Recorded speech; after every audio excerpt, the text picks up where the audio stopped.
ওম অখণ্ড সংহিতা বা অখণ্ড মণ্ডলেশ্বর শ্রী শ্রীমৎ স্বামী স্বরূপানন্দ পরমহংসদেবের উপদেশ বাণী চতুর্দশ খণ্ড হইতে পাঠ।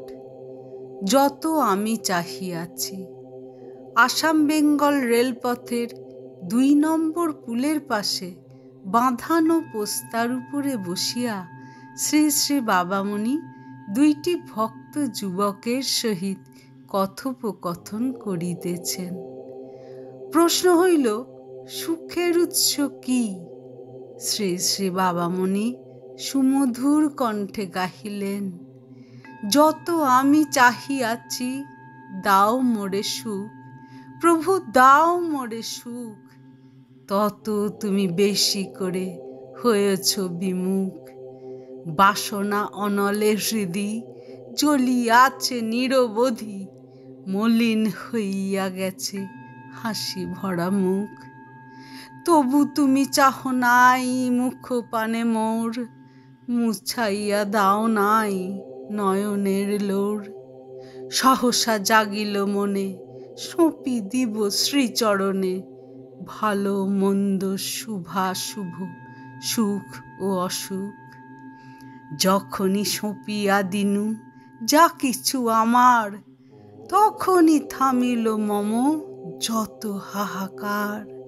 যত দেই তত হিয়া উঠে সুখে হরষিয়া, আপনারে দান করি শীতলিল বুক। আমারে পাইয়া আজি তোমারও সুখ। শ্রী শ্রী বাবামণি বলিলেন, সুখ যদি পেতে চাও, যে সুখের লয় নেই ক্ষয় নেই অথচ বৃদ্ধি আছে বিকাশ আছে, সেই পরম সুখ যদি পেতে চাও, নির্বিচারে আত্মসমর্পণ করো। ভগবানে আত্মনিবেদনই পরম সুখের হেতু।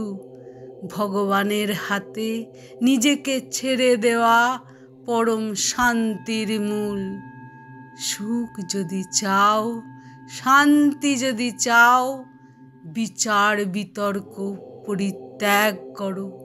অবিরাম অনুক্ষণ নিজেকে তাঁর ইচ্ছার অনুগমনের জন্য তৈরি করো।